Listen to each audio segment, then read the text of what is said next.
The clerk will open the court. Oh yay, oh yay, oh yay. The Honorable, the Supreme Court of Texas. All persons having business before the Honorable, the Supreme Court of Texas, are admonished to draw near and give their attention, for the court is now sitting. God save the state of Texas and this honorable court. The court is ready to hear argument this morning in 1911-12, Montelongo versus Abrea from Bexar County and the Fourth Court of Appeals District. May it please the court, Ms. Hollingsworth will present argument for petitioners. Petitioners have reserved 5 minutes for rebuttal.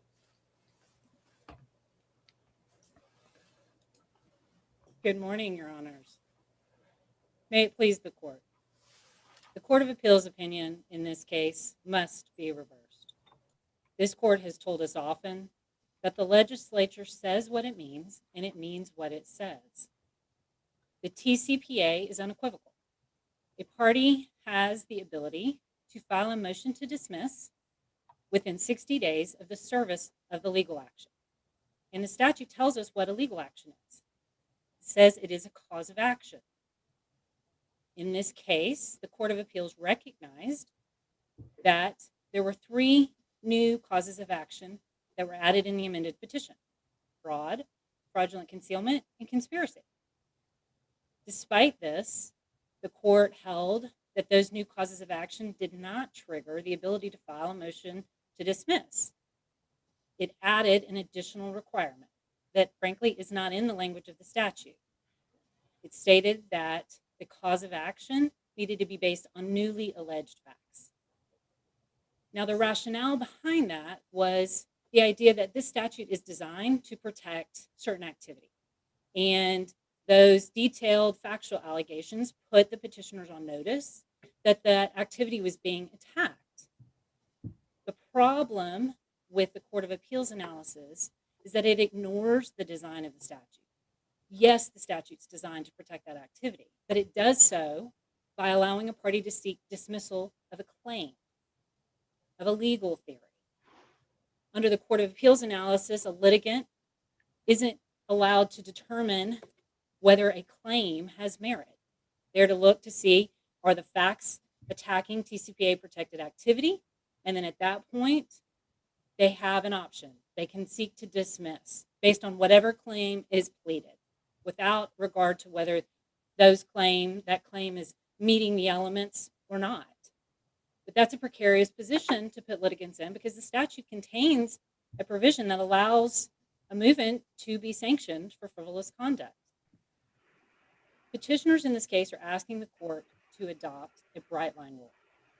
Frankly, a simple one. If a party amends their petition to add a new cause of action by way of a new legal theory, regardless of whether it is based on existing facts, that is going to trigger the ability to file a TCPA motion to dismiss. Would this somehow give a defendant a perpetual opportunity to move to dismiss, especially so when the facts supporting the claims are the same and you've been on notice of what the factual basis was, no matter what claim derives from that? It would give a movement the ability to move anytime a new cause of action with new elements is introduced into the case. That allows a litigant to look to see whether that claim that is attacking TCPA protected activity lacks merit. That's the purpose of the statute. And do you think that's consistent with the legislature's intent to bring quick resolution to these issues?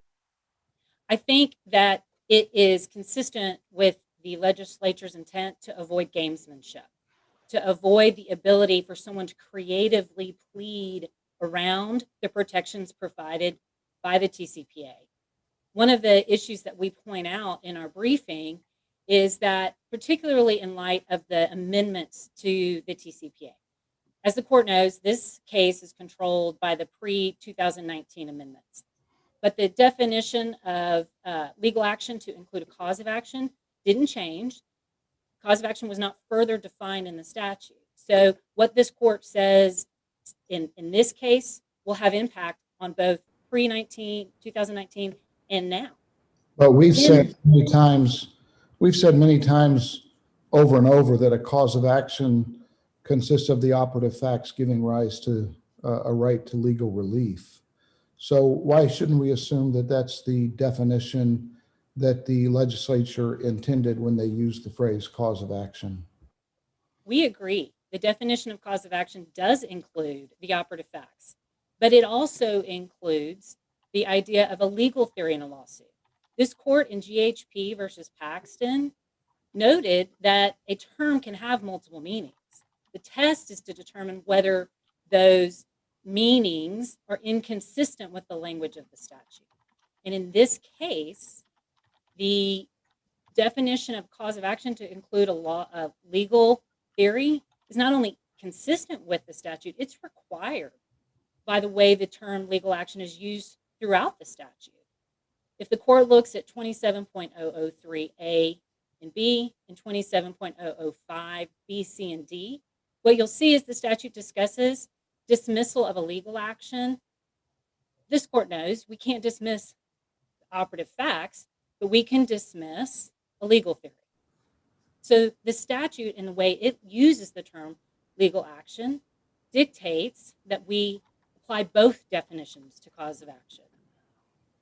What the And- statute does is allow for dismissal if the claim arises out of certain facts. In other words, alleged conduct that the defendant says constitutes freedom of exercise of freedom of speech, or freedom of petition, or freedom to assemble.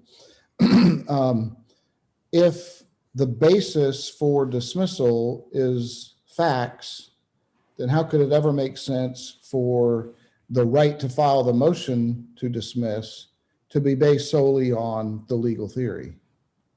So, Your Honor, we think that the statute isn't just based on dismissing on the facts. It's a multi-part analysis under the TCPA. You look to the facts to determine whether the motion to dismiss is a tool that can be used in that lawsuit. But the TCPA is very clear. When analyzing whether to dismiss, you are looking at the elements of the claim. And what you can have is a situation in which what the Court of Appeals effectively does here is create a fair notice standard. They say, once you're on notice that certain TCPA action is at risk and is being attacked, then that's your one shot. You get to Why weren't you on notice of that based on the original petition here? So in other words, your client never sought dismissal of the DTPA negligence and negligent misrepresentation claims. Is it your position that the TCPA authorized your client to seek dismissal of those claims? Yes, but Your Honor, in fact, what you point out and what this case and the history shows is the problem with the limited definition of cause of action. Indeed, the petitioners did seek to dismiss negligent misrepresentation, negligence, and the DTPA. They attempted to do so under a 91A motion to dismiss. Right, but it's your position that they had a right to do so under the TCPA as well? Yes, the facts, we're not disputing that the facts showed that the TCPA applied. Right, but so the point is your position is that your client was allowed to seek TCPA dismissal under of the DTPA negligence and negligence misrepresentation claims, but but your client did not do so. Correct. And so now you're saying, but now, I mean, is there any reason why he can't do so now other than the 60-day deadline? You agree that the 60-day deadline would prevent him from seeking dismissal of those claims now? Correct. The addition of these new claims, though, that there's no dispute these were new claims. The Court of Appeals recognized that. The respondents stated that to the trial court. These claims have different elements. So petitioners, lawyers should be permitted to look and say, as to those initial claims, they chose not to file a TCPA motion to dismiss.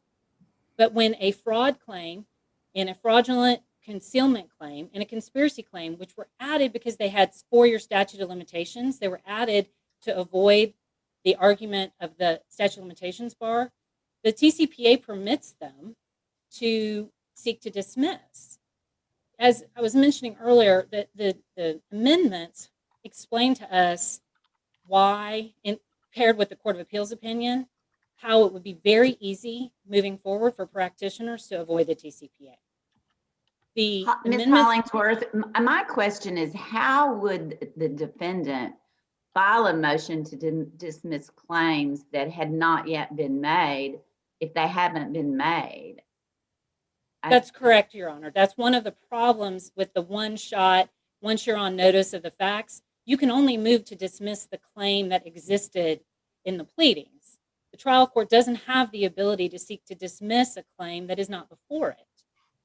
And so what's going to happen using these exemptions that I'm calling safe harbors, because that's what they are at this point, paired with the Court of Appeals opinion, which exempts causes of action, right? Fraud, DTPA, certain misappropriation claims.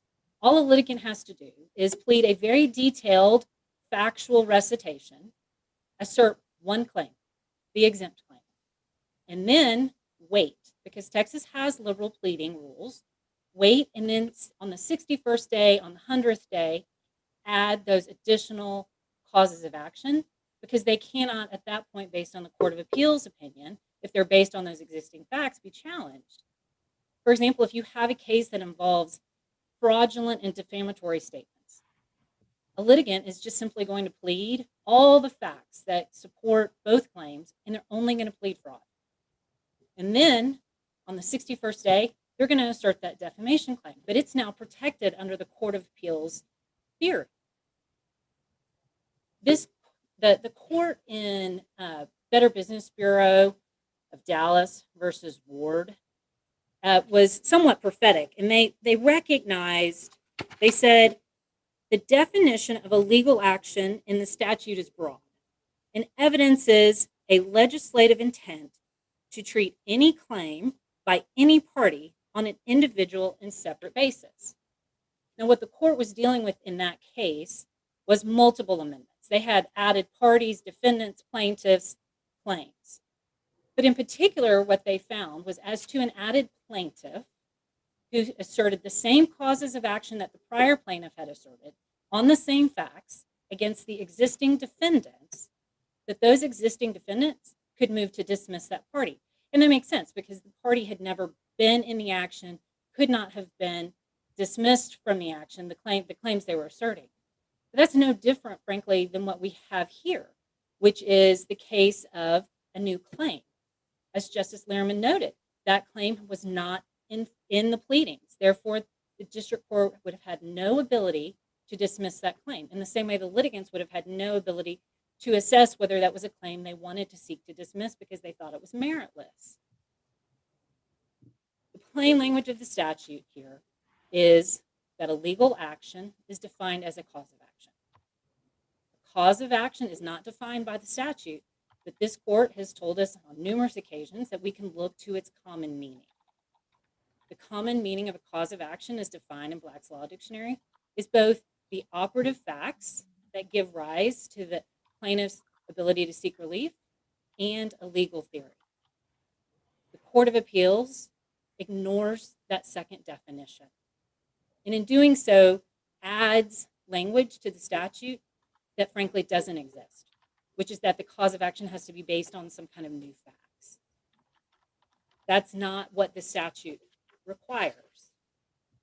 So the test that petitioners are asking the court to adopt is consistent with the plain language.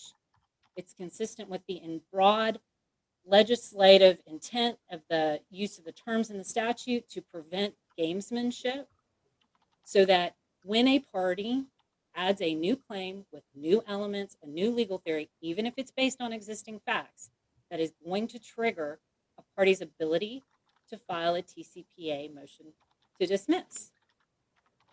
Finally, the Court of Appeals, when they were looking at this case, they suggested, as we've discussed, the need for new operative facts. But they ignore the import of adding a new cause of action. For example, in this case, the conspiracy claim. When that conspiracy claim was added, it actually converted previously pleaded facts into operative facts in a way that prior they were not essential to the case. So even if you were to try to say you needed a component of both, when you add a new claim with new elements, you are necessarily changing the import of the facts, even though they were previously pleaded. If I've got more questions from the court, I'm happy to answer, but I'm also happy to give back my 20 seconds. Any other questions? Thank you, Ms. Hollingsworth. We'll hear from the respondent. May it please the court, Ms. Yanta will present argument for respondents.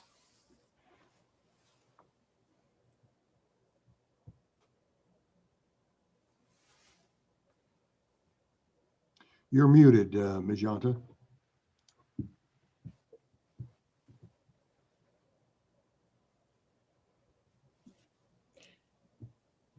May it please the court. Can you hear me now? We can. Thank you very much. Well, what's very important for us to note in this case is that what Mr. Montelongo is asking this court to do today is to create a heightened pleading standard that violates the common law, that causes this court to legislate from the bench, that's contrary to the legislative history of the TCPA, and frankly, requires the pleader, whether that's the plaintiff asserting their affirmative claims or presumably a defendant who asserts an affirmative defense, to anticipate whether the opposing party will even consider filing a TCPA motion to dismiss. So I don't think that this position, because effectively what they're asking you to do here today is to adopt a standard that would require every pleader to state the legal theory that's contained in their petition or in their affirmative defense. And that is not the common law standard. As we all know, and even esteemed counsel has admitted, the common law establishes two separate rubrics in order for, and I'm going to say plaintiff, to assert a cause of action.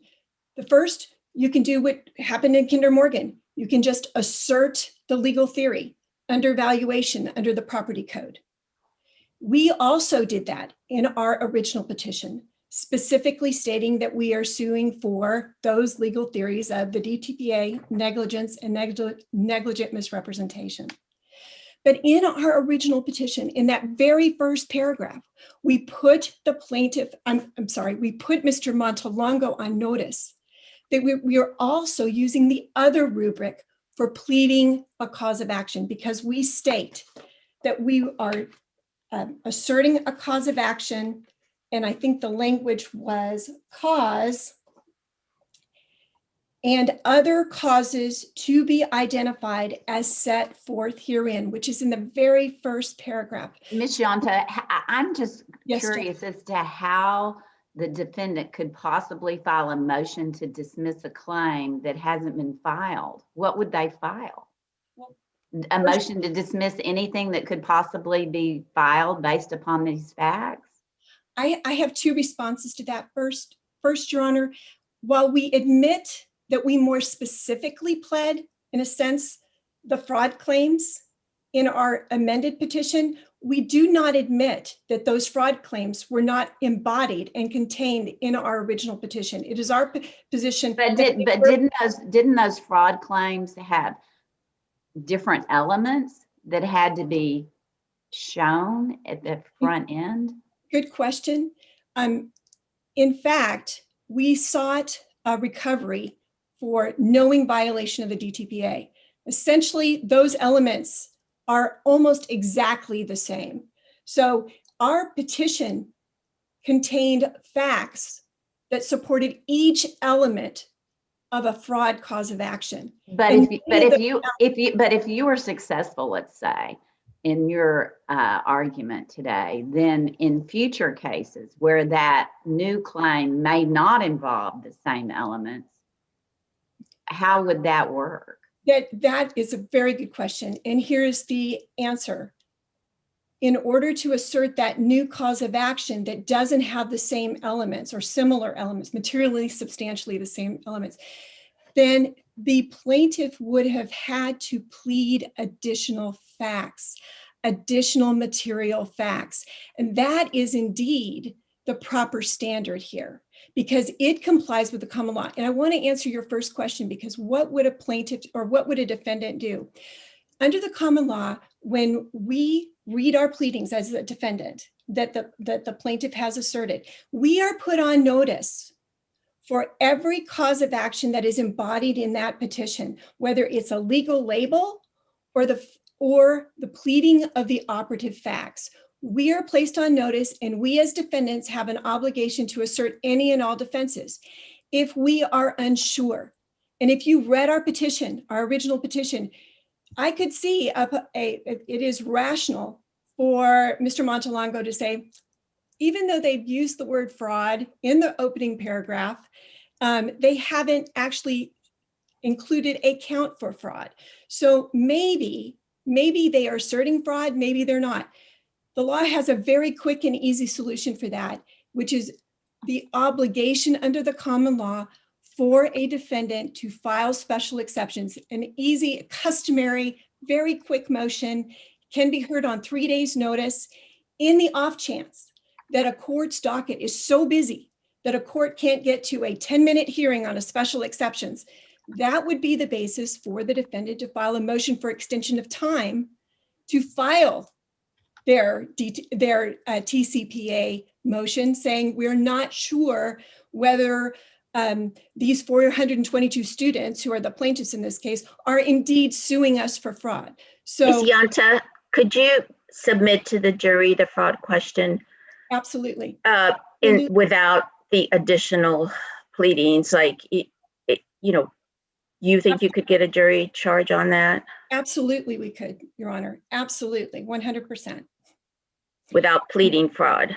Without pleading fraud, without pleading the legal theory of fraud, because that's what's really crucial here. The common law provides that we plead under one of two rubrics. They're not exclusive. It's or we can state the legal theory, or we can plead the underlying facts. And if we plead those on either one of those rubrics, we have effectively pleaded that cause of action, and it is contained in the lawsuit.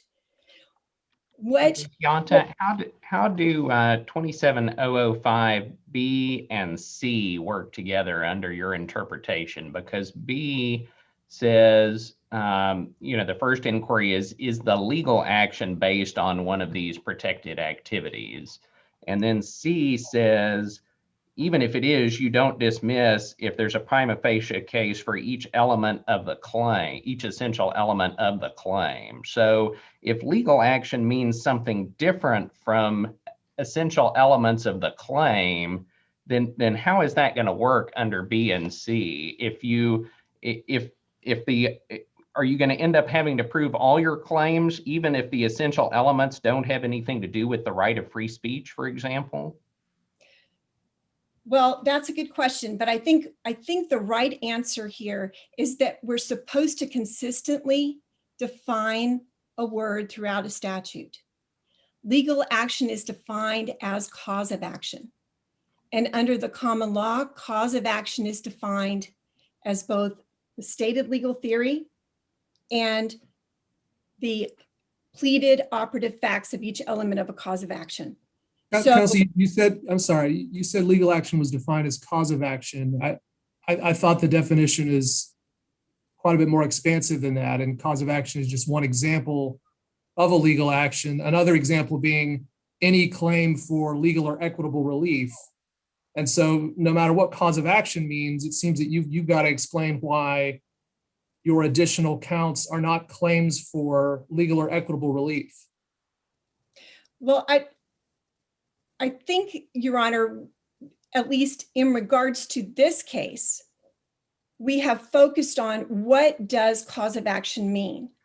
The Fourth Court's decision was based on analyzing, and remember, the statute also doesn't say, it says legal action is defined to be not one of these, but any of these, correct? So if a legal action is a cause of action, then that means a legal action is a stated legal theory. It also means a legal action is the pleading of the operative facts. To decide otherwise would be to say that in a TCPA case where TCPA might be implicated, then a plaintiff has an obligation to satisfy a heightened pleading standard. From now on, instead of following the common law, a plaintiff will be required to specifically state its legal theory. There is nothing in the TCPA that establishes a heightened pleading standard. So in order to adopt what Mr. Montelongo is asking you to adopt today, this court would have to legislate from the bench. This court would have to defy its longstanding precedent and draft a new provision into the TCPA. And I would submit that that is not something this court is inclined to do. If the legislature wanted to create a heightened pleading standard, the legislature certainly could have. It's also important. How does a defendant know, under your interpretation, if they don't file special exceptions and the operative facts implicate one of the protected rights, how does a defendant know which claims and essential elements he or she or it has to put on under 27005C? I would suggest, first of all, Your Honor, they do have an obligation under our common law that if they're not sure whether a cause of action is asserted, then they need to file special exceptions. That could have avoided all of this, and we wouldn't be here today. Secondly, if in the instance that they believe that they look at it and say, you know what, it does appear that they've said fraud 37 times. We're going to say that they've asserted a claim. They have facts alleging all the elements of fraud. They could file a motion to dismiss under the TCPA implicating fraud, and they could even file that conditionally. I mean, I think that that's a possibility, that they could say, we're not sure whether they're asserting a fraud claim, but if they are, then this fraud claim is based on a TCPA right. And then they would have the obligation to meet the first hurdle for that. And I think that's really important here too, which makes it incongruous to adopt what Mr. Montelongo is asking you to do today.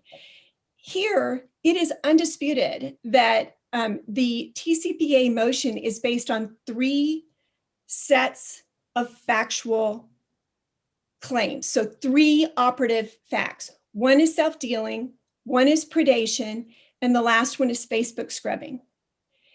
It is undisputed that those factual allegations have always been in this suit.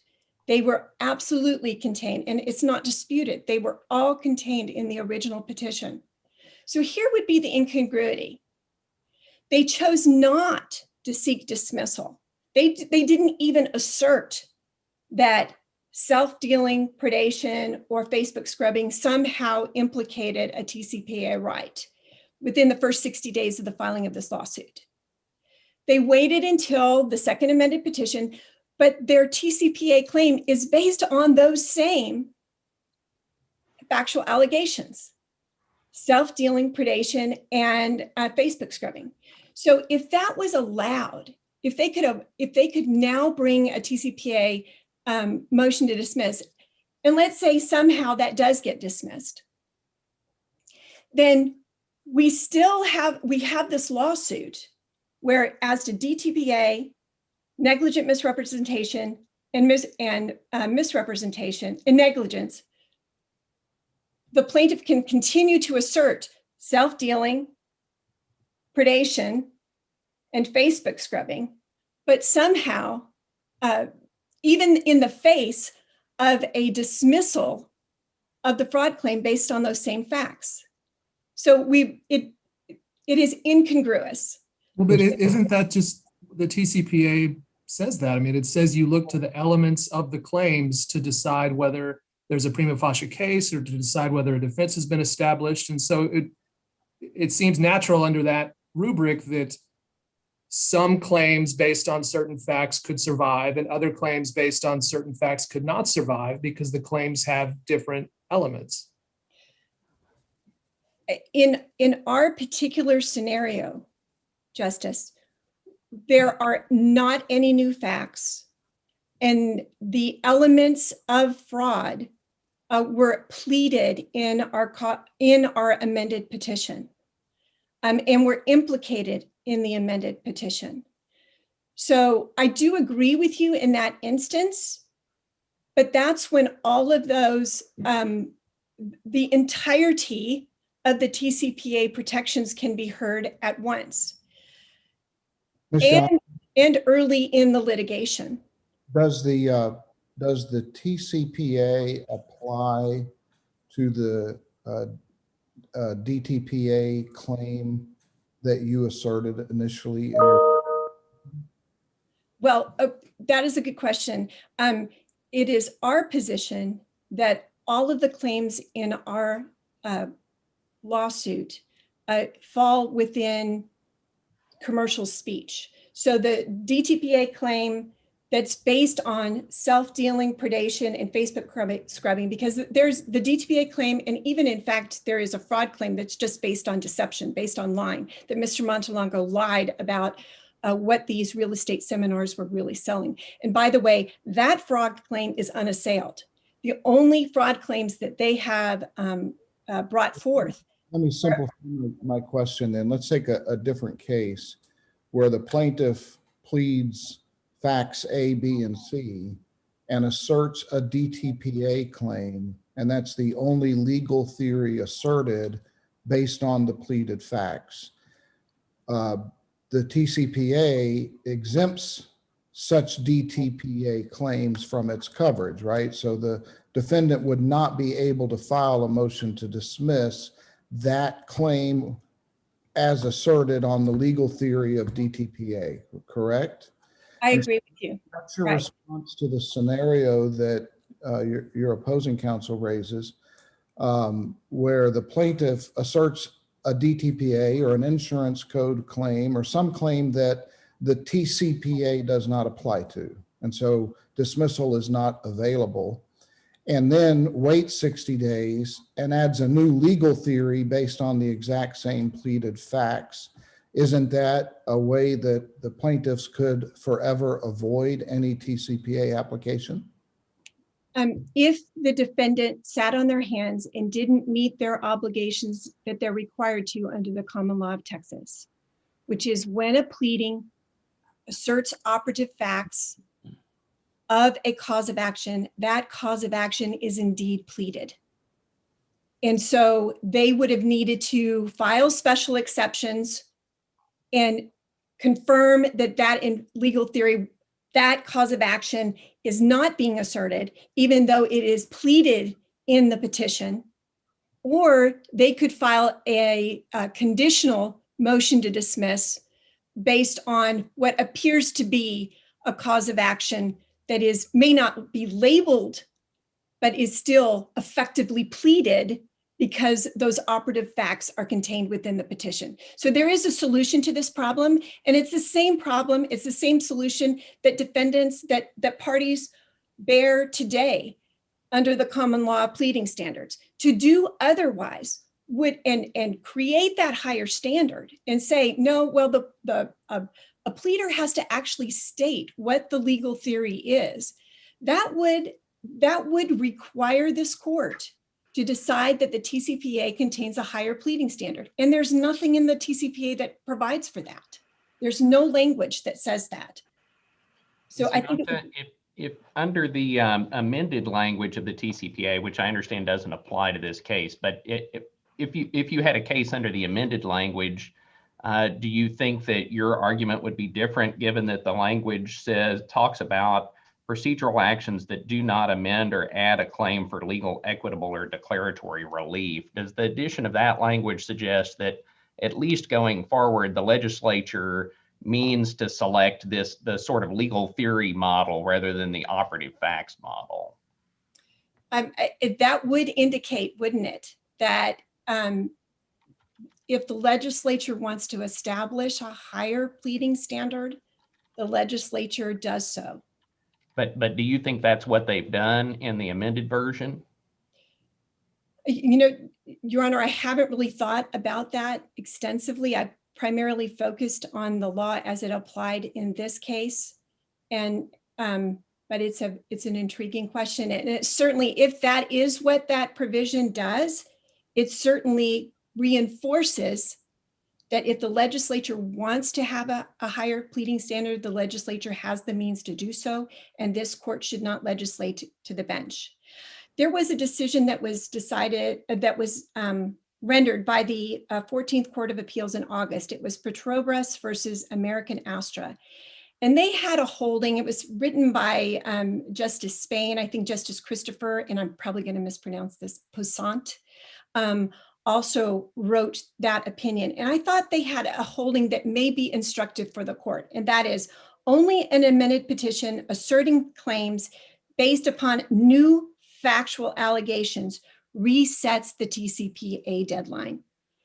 And only for the newly added substance. I think that that conforms with the common law and the language of the TCPA and is fair.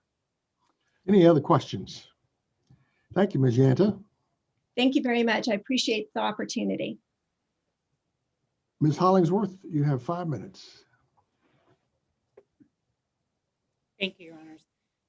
Ms. Yanta highlights a fact here, which is she claims that the amendment in this case just reorganized the causes of action that were previously pled.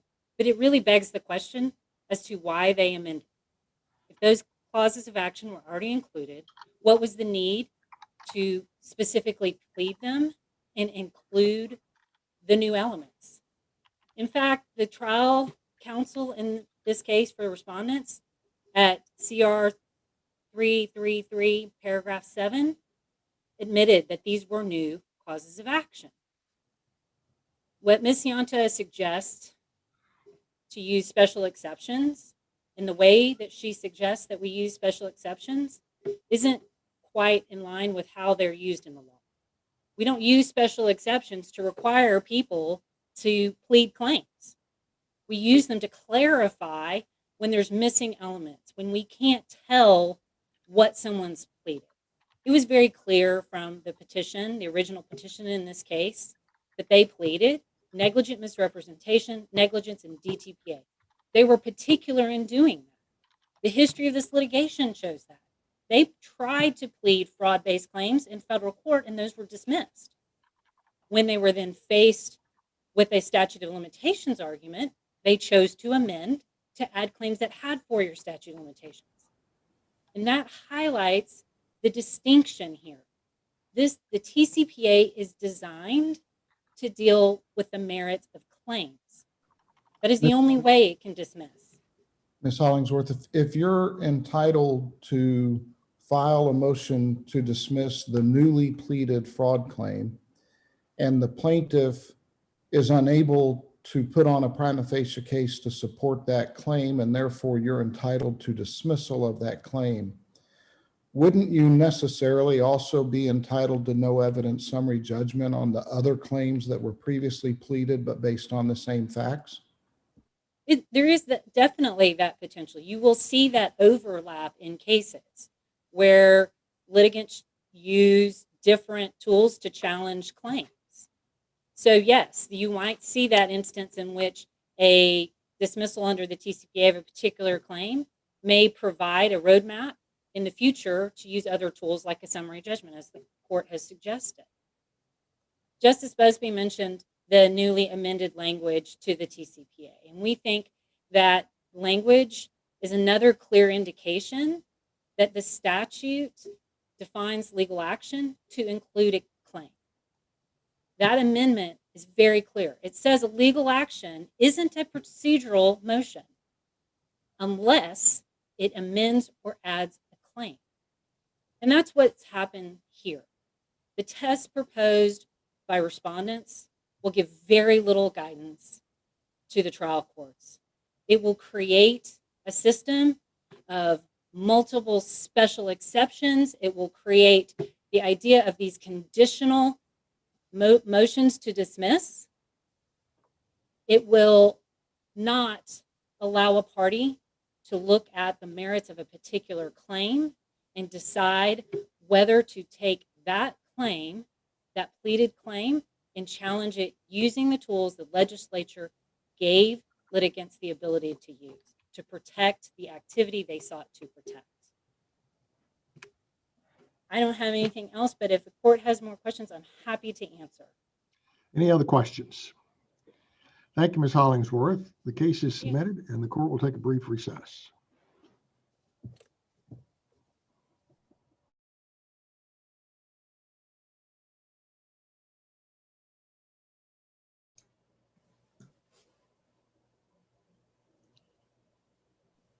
Thank you.